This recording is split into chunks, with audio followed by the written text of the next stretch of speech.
What is going on, my beautiful D.D.D fam? It's your boy Brennan, aka Drip from Team D.D.D, back with another video. And today's video, I have my undefeated Orcust list for the Legacy of Destruction sneak peek event. I was wanting to update this list anyways from post-ban list, but I just didn't have time because I was too busy trying to prepare for that and the regular locals. One thing I want to say real quick, shout outs to the people who came out and watched the live stream for the sneak peek event. Shout outs to you, man. You're a real one. Also, shout outs to the people who come and actually watch the live streams on Thursday evenings. If you don't know and you're new to the channel, well, one, welcome. Happy to have you here. Two, make sure you subscribe. Hit the bell notification so you never miss an upload. And make sure to check the description for all the ways to support me. Patreon, Discord, affiliate link, all that stuff's down there below. Also, I'm mentioning now, I stream every Thursday. Call Up My Locals live series where I stream my locals. Whether it's me playing the whole time or we do like the high tables thing where I rotate, which typically, depending on the week, I typically rotate so you all can see different form of different decks and stuff like that. Unless I'm trying to specifically like show the consistency of a certain deck or something. But other than that, yeah, shout outs to you all who came and showed the love and support. It means a lot. It really does. But yeah, I got the playmat and I got the promo. I won the promo in a raffle. The first time I was able to ever get both. I know some locals actually gives away both to the first place winners. But ours doesn't do that. I think they changed the rules where we actually are not allowed to do that anymore. So I think that's why my locals does that. Because you're not, they want more people to get more prizing, I guess, for the people who don't win, which makes sense. It all makes sense. But without further ado, let's go ahead and get into this video and deck profile. A lot of it's going to be cookie cutter, but there's a couple of things that I decided to switch up and try out, and actually I really like it, which we'll mention more. I'll talk about more of that when we get there. Other than that, the new ratios I think are going to be pretty much probably standard for me.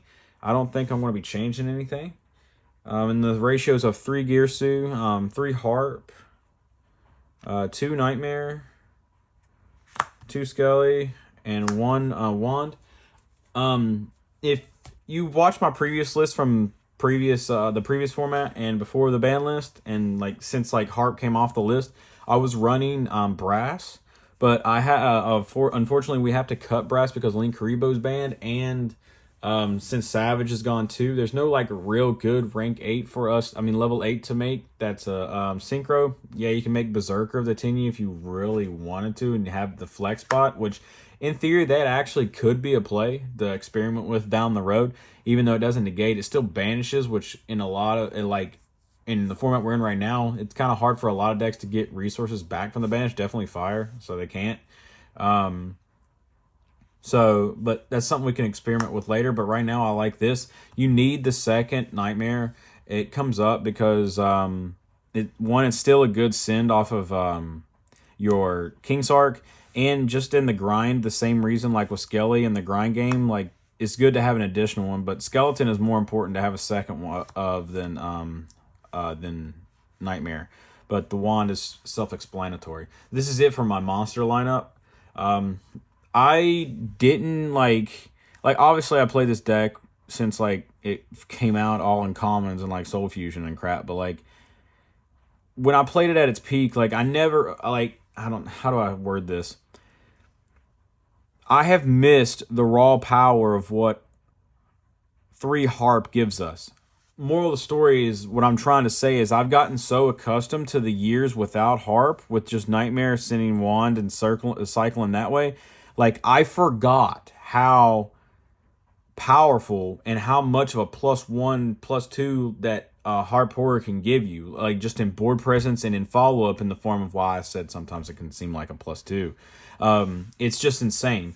It's really insane.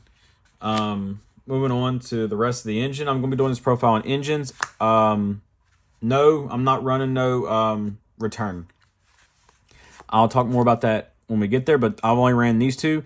Actually, ironically, I haven't missed return.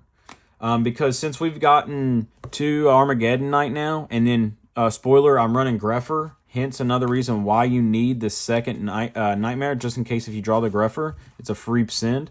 I have yet like to need to use that as a starter, and I feel like if you are forced to use that as a starter, you're kind of playing from behind anyways. But I get in like scenarios where it's needed, it's really good. But like I haven't missed it, and I'm actually playing another card instead of it, and that card actually has come up a lot, and it's pretty clutch, which we'll talk more about that when we get there too. But for the other starters, this is our warrior package. I am playing 2 Armageddon Knight. It gives me 6 to normal summon, 7 if you want to count reinforcement of the armor. I'll tell you this right now, since I've been back in competitive Yu-Gi-Oh, like this has been always at 1. It feels so weird playing it at 2. It was really nice. One time I was in like a simplified game state during the event, and I drew this for turn, and it was over. Like I said, it was a simplified game state, and I just drew this for turn as the only card I had in hand. I just drew it for turn, and I was like, normal summon, and then proceed to go off and kill him. But it's just insane, like, I don't know, having all this consistency. Because I cut down the non-engine from 15 to 12, which feels awkward for me because I'm so accustomed to this format requiring 15 that 12 even used to be a lot. But like, I decided to go with consistency over utility, because if you're a member of the channel and you've been around for a while, you know my logic is consistency over utility. And I would rather draw consistency pieces and try to kill them with engine, which is kind of awkward and hard to do sometimes with the Orcust, because there are some crit points, and if they get hit, and it's kind of hard to push through. That's why this deck is able to run so many hand traps. So, but who knows? I might go back to 15, but for right now, I'm enjoying 12. Then for the rest of the engine / starters / supplementary engine, you don't need more than this. I'm telling you, you don't need more than this. It really hurts my soul when I see more people running like Drumataf and then the one that protects from targeting. Because I couldn't tell you how many times I've bricked on this card. You might get away with like Drumataf in this, but like I just have bad luck, and I would draw Happy and Drumataf. But like I get it, because the ability to potentially make 2 rank 8s right now is really nice. But also at the same time, yes, this deck likes to have cards in the graveyard, but I never find myself having the ability to send multiple times to get extra level 8s in graveyard and filter them from the deck, because I just run out of card advantage. Because if I draw hand traps, like ideally if you draw hand traps plus like a Orcust or 2, you only want to send twice. So like 1 off of Mseti, and then 1 off of the 1 to send the Happy, and after that you just want to keep the hand traps. You're playing too ballsy and too hard into other interruptions if you're filtering out your hand that is hand traps. It's just, I'm just sorry, but that's the truth, and you'll never catch me doing that unless I absolutely need to. Then for the hand traps / non-engine, I got 3 Ash. That's generic, hits everything. 3 Nib. Definitely right now the format's still very like young, even though we all know what the hell the elephant in the room is. 3 Imperm. And then the last one is 3 Droplet. This is like a mixture of kind of like hand traps and then like board breakers. Droplets is just, I feel like early on in this like young format, Droplets is just putting in so much freaking work, because it stops like the Appaloosa, it stops random stuff like against the fire deck, it stops their IP Masquerena. So like in theory, all you got to deal with is kind of like the hand traps and potentially the princess. So like it stops that. It stops rogue decks. It turns off random, like it can turn off like anything really. So, and it gets a Orcust out of hand, which is really nice too.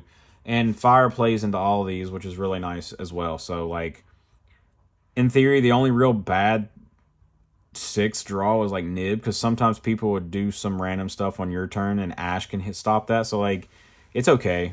So far, so good. I like it. But like I said, the format's still young, and that's subject to change. Now for the last monster in the deck, I decided to add the Gizmek Orochi back in for a couple of reasons. One, I wanted to play Zoroboros in the extra deck, and I needed a way to just make Zoroboros huge.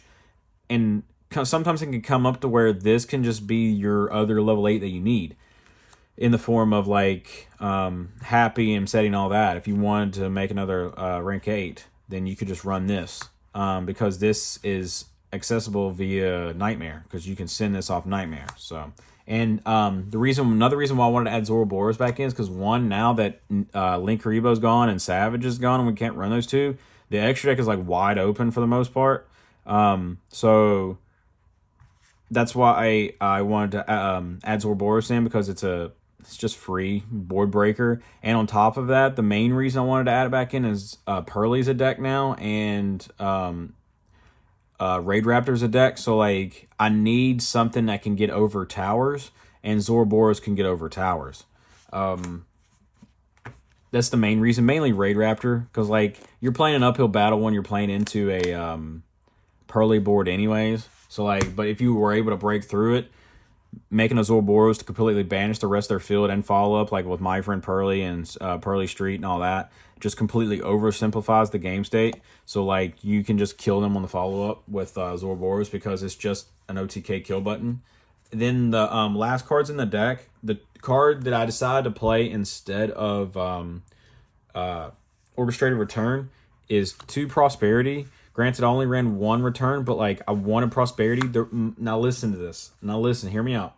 I know some of y'all are probably interested in this, and some of y'all are probably like already clicking off this video. Hear me out. The reason why I'm playing Prosperity is a couple of reasons. One, the extra deck is completely wide open, at least for now, at the time of recording this video, until other extra deck monsters become mandatory. And even then, Prosperity will still probably be good. But the reason why I decide to run this is, 1, this can dig for your side deck cards. 2, we're not really OTK in the first turn anyways, so like the half battle damage doesn't matter. And 3, we need something else to bait hand traps at worst case scenario, so the rest of our plays can resolve. I don't really care about Droll that much, because like this deck obviously inherently doesn't give 2 shits about Droll. So like I know people are gonna be like, well, what about this and then Imseti, and then you can't use Imseti if they Droll you after this. Okay, well then that's why you in theory play around that and hopefully add a King Sark off of that. Yeah, well, what about you can't draw off of the Imseti after you pitch the Imseti? Okay, yeah, wow, I can't go that way of a +1, but I can go +1 in the form of digging and actually grabbing what I want instead of relying on RNG. So this card baits hand traps before you apply the rest of your board, before you activate the Imseti, before you normal summon the Girsu, and it forces your opponent to have 2 or more hand traps in hand to completely stop you. Because Droll we don't really care. If they Droll us after this and we have like a Girsu or whatever in hand, we normal summon Girsu and go off. Or put them on having an Imperm or an Ash. So like this card forces so much. It forces hand traps. It digs for your side deck cards. It gets you exactly what you want. And it forces your opponent to be on multiple hand traps in hand or on field in order to stop your plays completely. Because I got tired of relying on like my Imseti to bait hand traps. So I wanted something else to bait hand traps so my Imseti can resolve and my Orcust engine can resolve, so I can get the best of both worlds. So this card has done so much for me since adding it in. And like I don't run 3 because I don't want to excavate 1 off of 1. And I don't necessarily want to see it all the time, but when I see it, I want it to go off. Now, if you don't want to run this, that's perfectly fine. I just like took a back seat and look at our deck and look at Orcust and like what we need, and like we need something else to bait interruptions, and this is the perfect card for it. Definitely, since like everything's lining up for this card to be really good in our deck anyways, with the extra deck being open and all the other things that I mentioned before. Last card in the deck is 1 card starter, God card, Foolish Burial. Nothing needs to be said about that. It's Foolish Burial. Clean 40, baby. Clean 40. Extra deck time. 2 of the Gruul. We already been over this. We don't need 3. 1 Dart, because it still comes up. I actually used this to steal Array out of the graveyard to kind of prevent any more like tagging in and out and stuff before I went to battle phase and stuff. So it comes up like that. It comes up in a lot of other matchups too. It just still comes up. Like, more of the story, like, there's a lot of niche things that you can do with this that helps just make you gain card advantage or whatever. And then Alpi Masquerena, and then one Little Knight. And then I put one of my favorite cards back in the extra deck because, one, I'm poor and don't have a second SP. But also because, like, if you're Crescendo locked, I've mentioned this previously in all my other deck profiles. If you're Crescendo locked, this card is a great value brand, SP Little Knight, and you can actually make it under the Crescendo lock. And that is Sky Striker, Ace Azalea. Since the extra deck's wide open, why not? And Link 2s are just very powerful in this deck because we can make them with ease. So, like, that's why I'm playing an abundance of Link 2s. Azalea is really nice. It's really freaking strong if you can keep like these two in rotation and have them both on board. Because Azalea is a problem to deal with because it's kind of hard to out because they have to destroy it by card effects in order to out it, because every time they battle it, if it stays on board because you have more than 3 spells in the graveyard, you just banish a spell and it sends it. So it's basically like a King Sark effect, but with Azalea. So, like, definitely if you get like the if you don't need a rank 8, the level 8s, you just keep those on board and those are protection, and then Azalea is protection. So it makes it really hard to crack through your board with battle and stuff like that too, which is really freaking cool. Then Link 3, I'm playing the Long Girsu, obviously. Nothing needs to be said. People give him a bad name and disrespect him and don't give him the credit that he deserves. And then the Link 4s, obviously I mentioned the Zoroboros. Zoroboros is gross. It's an OTK enabler. It's a board breaker. It's just disgusting. And then I am running the Apple. I haven't run Apple in a long time. Like, just in any of my decks. Probably been like 2 years at least. And like, obviously I've played against people that have played Appaloosa and stuff like that. But, like, yo, Apple in this deck and definitely in this format is so freaking powerful, yo. Like, it's just, I don't know. I really do think this probably will be the next card to get hit on the ban list. This and Masquerena. I really do think so. Like making this for like 3 or 4 before I'm dark locked on my opponent's turn is just unfair. Because I pair it with hand traps and then I pair it with a Dingirsu it's just and potentially a number 90 is just insane. Like, there's one game where I had IP number 90 Girsu on board and then something else. I negated with 90 and then I ashed and then I went Appaloosa for 4. And then had 4 negates off of this, and then I had Dingirsu in graveyard to summon back to send something, and then I had a Harpoor to banish to get access to a Girsu to provide myself a follow-up. And then I played on his end phase to set myself up for the OTK on my turn when he passed turn back to me. It's just insane. The ability to have like 3 to 4 negates in addition to whatever else you have on board is just unfair. And then 2 Ding, self-explanatory. Lord, protect from Nib and anything else. Zombie Vampire for consistency.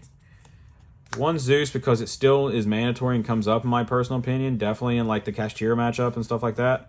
And then the 1 Typhon. 15 card extra deck. The Azalea is like the wiggle room. In my personal opinion, you can argue Zeus, but I think it's mandatory in my personal opinion. So those 2 are like the flex spots, maybe even dark. So you can fill those in with what you see fit moving forward. But you can run the Unicorn. You can run a Unicorn if you want for like the discard aspect of it. Because you make like Unicorn under Apple, you can get a draw or whatever. But I don't know. It's up to you guys. I just like Link 2s because this deck can just turbo out Link 2s with the ease. Link 3 kind of requires a little bit more setup, but it's all up to personal preference. All right, guys, time for the side deck. The side deck is just completely wide open because the format is still very young. But I am on currently 3 Bell, 3 Droll, 3 Dark Ruler. Dark Ruler is, like, I think a necessity right now because there's so many rogue decks, and this just turns off everything. And you just, like I said, you're not OTKing anyways. You're just trying to establish your dominance in the game. And then I'm on 3 Evenly because it's underrated in my personal opinion. And then 3 Strike because pairing Strike with a Crescendo is just disgusting. But yeah, I never drew the strike, unfortunately, but I still have yet to draw the strike. But in theory, it's very good right now with Snake Eye Ash or anything like Rogue or whatever. But that's actually it for the main, extra, and the side deck. I really enjoy the deck. Like I said, there's obviously a few things that we can look into potentially changing later on down the road. But for the moment, this is what I'm enjoying, main, extra, and side. I hope you enjoyed the video. Please smash the like button if you haven't already. And again, check the description for all the ways to support me and be on the lookout for future content. And come hang out with me and the rest of my team on Thursday evening, 6:30 EST on the Locals Live series. I do it every single Thursday. If I don't, I typically try to let you guys know if I'm not doing it. But yeah, be on the lookout for it every Thursday. And I love you guys so much. I appreciate if you've made it this far. It's your boy Brendan, aka Drip from Team D.D.D. Signing out till next time. Peace. Good dueling, my guys.